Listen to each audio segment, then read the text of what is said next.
Life with my Madhusudana চ্যানেলে নতুন পর্বে আপনাদের সকলকে স্বাগত জানাচ্ছি। বন্ধুরা কেমন আছেন? আশা করি সবাই সুস্থ আছেন, ভালো আছেন।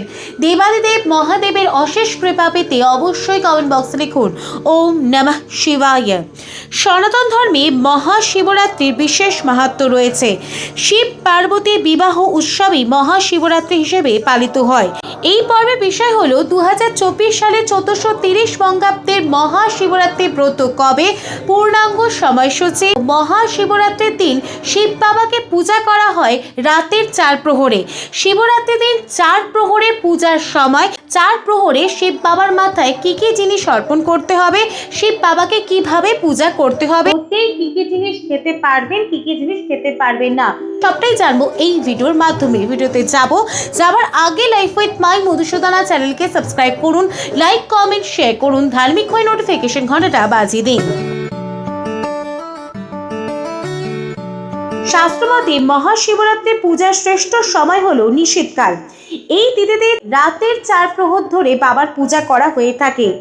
অনেকে কোনো একটি প্রহরে পূজা করে থাকেন, তবে শিবরাত্রির দিন রাতের 4 প্রহরে বাবাকে পূজা করলে তবে এই পূজার সুফল পাওয়া যায়।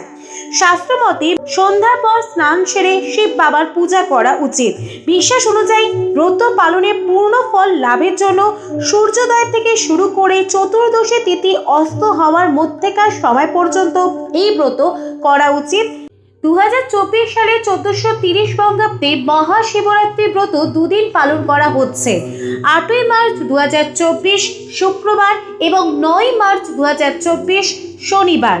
2024 সালে শিবরাত্রি ব্রতের পূর্ণাঙ্গ সময়সূচি। শিব চতুর্দশী তিথি শুরু হবে 8ই মার্চ 2024 বাংলার 24শে ফাল্গুন 1430 শুক্রবার রাত্রি 8টার পর থেকে। শিব চতুর্দশী তিথি সমাপ্ত হবে 9 মার্চ 2024 বাংলার 25শে ফাল্গুন 1430 শনিবার সন্ধ্যা 5টা 43 মিনিটে। শিবরাত্রির এই পূর্ণ ব্রতটি চতুর্দশী লাগোয়া রাতের 4 প্রহরে পালন হওয়ার জন্য 2024 সালে শিবরাত্রি ব্রতটি পালন করা হবে 8ই মার্চ 2024 বাংলার 24শে ফাল্গুন 1430 শুক্রবার। এই দিনই রাতে 4 প্রহর ধরে শিব বাবাকে পূজা করার শ্রেয় সময় রয়েছে। এবার শুনে নেওয়া যাক 2024 সালে শিবরাত্রির দিন শিব বাবাকে রাতের 4 প্রহরে পূজার বিশেষ সময়। রাতের 4 প্রহরে শিব বাবাকে কিভাবে পূজা করতে হবে।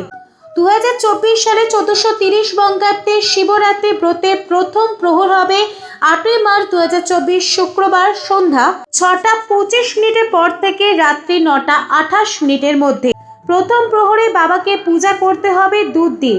শিবলিঙ্গের দুধ দিয়ে অভিষেক করতে হবে এবং এই মন্ত্রটি জপ করতে হবে ওম রিং ঈশানায় নমঃ, ওম রিং ঈশানায় নমঃ। এই মন্ত্রটি জপ করে শিব বাবাকে পূজা করতে হবে। দুধ অর্পণ করার পর অবশ্যই বেলপাতা এবং গঙ্গাজল অর্পণ করবেন। বেলপাতা ও গঙ্গাজল ছাড়া শিব বাবার কোনো প্রহরের পূজা সম্পূর্ণ হবে না। দ্বিতীয় প্রহরে শিব বাবার পূজার বিশেষ সময় হবে রাত 9টা 28 মিনিটের পর থেকে রাত্রি 12টা 31 মিনিটের মধ্যে। দ্বিতীয় প্রহরে শিব বাবাকে পূজা করার বিশেষ সময় থাকতে চলেছে। এই সময় শিবলিঙ্গে দই অর্পণ করতে হবে এবং এই মন্ত্রটি জপ করতে হবে। যখন দই অর্পণ করবেন ওম রিং অঘোরায় নমঃ, ওম রিং অঘোরায় নমঃ এই মন্ত্রটি জপ করবেন। দ্বিতীয় প্রহরে শিবলিঙ্গে দই অর্পণ করলে সন্তান সুখ লাভ করা যায় এবং দাম্পত্য জীবনে আনন্দের আগমন ঘটে। 2024 সালে শিবরাত্রির দিন তৃতীয় প্রহরে বাবাকে পূজা করার বিশেষ সময় হতে চলেছে রাত্রি 12টা 31 মিনিটের পর থেকে রাত্রি 3টে 34 মিনিটের মধ্যে। এই সময় বাবার মাথায় ঘি অর্পণ করতে হবে। তৃতীয় প্রহরে শিবলিঙ্গে ঘি দিতে হবে। এই সময় যখন ঘি অর্পণ করবেন এই মন্ত্রটি বলবেন ওম রিং বাম দেবতায় নমঃ, ওম রিং বাম দেবতায় নমঃ। শাস্ত্রমতে শিবরাত্রির দিন তৃতীয় প্রহরে বাবার মাথায় ঘি অর্পণ করলে ধনলক্ষ্মী আকৃষ্ট হন, পাশাপাশি চাকরি ও ব্যবসায় সাফল্য লাভ করা যায়।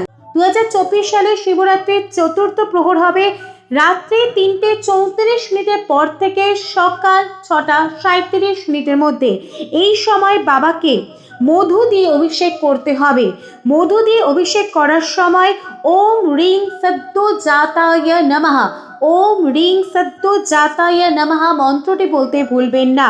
শেষ প্রহরে বাবাকে মধু অর্পণ করলে শিব ভক্তরা অখণ্ড সৌভাগ্যের আশীর্বাদ লাভ করেন। 4 প্রহরে শিব বাবাকে এক একটি জিনিস অর্পণ করবেন এবং প্রত্যেক প্রহরে শিব বাবার মাথায় একটি বেলপাতা এবং আলতো ধারায় গঙ্গা জল অবশ্যই ঢালবেন শিবলিঙ্গে।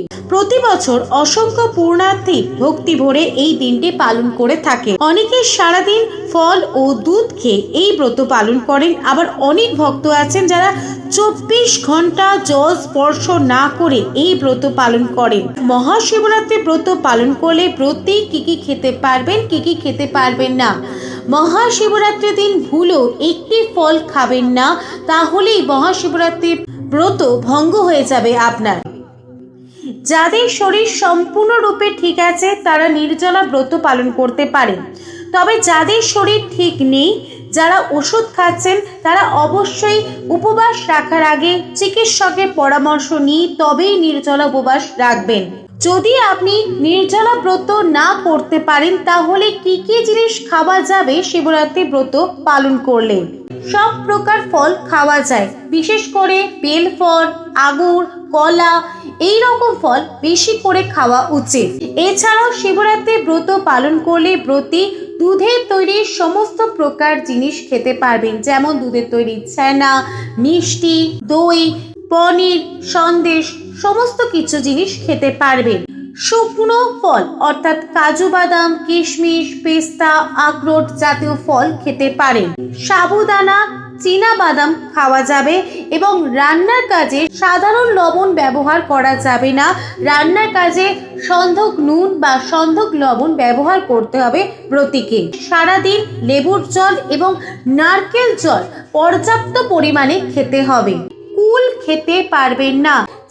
চালের তৈরি জিনিসপত্র, গম দিয়ে তৈরি জিনিসপত্র, ডাল দিয়ে তৈরি জিনিসপত্র খাওয়া যাবে না। রান্নার কাজে গুঁড়ো মশলা, সাধারণ লবণ, পেঁয়াজ, রসুন ব্যবহার করা যায় না। আর সবাই জানে শিবরাত্রি ব্রত পালন করলে আমিষ আহার একেবারেই করা যায় না। এছাড়াও শক্ত জাতীয় খাবার খাওয়া যাবে না। খই, মুড়ি, মুরগি চিড়ে খেতে পারবেন না। এছাড়াও আটা, ময়দা, ডালিয়া এবং সুজি খাওয়া যাবে না ব্রত পালন করলে। ওম নমঃ শিবায়। লাইফ উইথ মাই মধুসূদনা চ্যানেলের সঙ্গে থাকার জন্য অনেক ধন্যবাদ।